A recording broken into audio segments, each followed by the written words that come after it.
Hello friends, welcome to Sridevi kitchen. ఇవాళ మన వీడియోలో స్పెషల్ రెసిపీ వచ్చేసి బంగాళాదుంప ఫ్రైడ్ రైస్ ఎలా చేయాలో నేర్చుకుందాం. వెరైటీగా అప్పటికప్పుడు చేసుకుని తినాలనిపించే రెసిపీస్లో ఇది ఒకటి.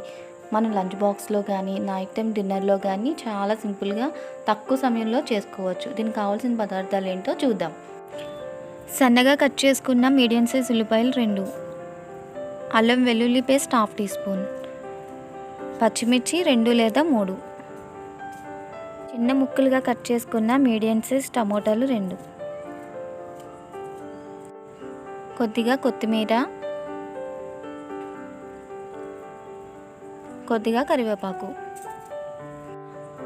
వండిన అన్నం 1 కప్పు, చిన్న చిన్న ముక్కలుగా కట్ చేసుకున్న బంగాళాదుంపలు 2 లేదా 3. ముందుగా స్టవ్ ఆన్ చేసి ప్యాన్ పెట్టుకుని తగినంత ఆయిల్ వేసుకోవాలి. ఆయిల్ వేడెక్కాక 1 టీ స్పూన్ జీలకర్ర వేసుకుని 1 టీ స్పూన్ ఆవాలు వేసుకుని ఒకసారి బాగా కలుపుకోవాలి.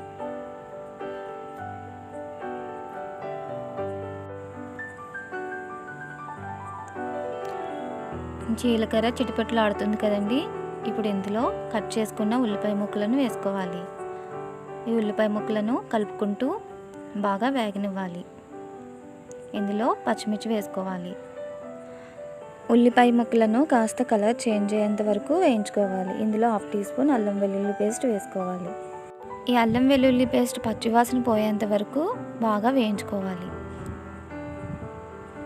ఇప్పుడు ఇందులోనే ముందుగా కట్ చేసుకున్న బంగాళాదుంప ముక్కలను వేసుకోవాలి.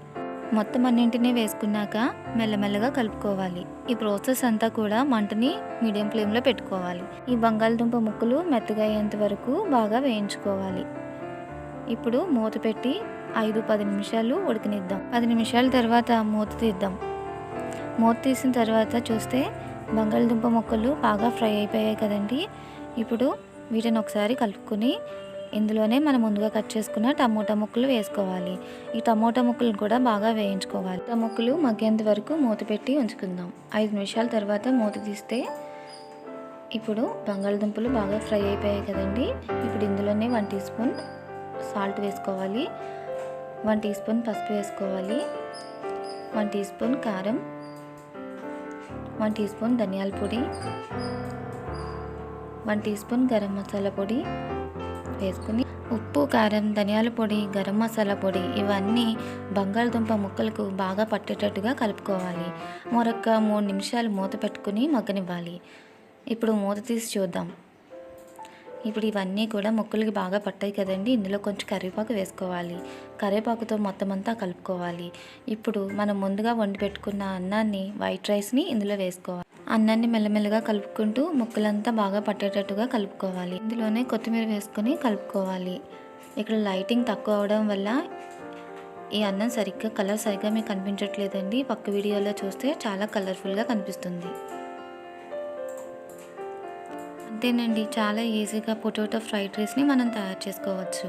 ఈ వీడియోని లైక్ చేయండి, షేర్ చేయండి. మరిన్ని వీడియోల కోసం శ్రీదేవి కిచెన్ని సబ్స్క్రైబ్ చేసుకోవడం మర్చిపోకండి.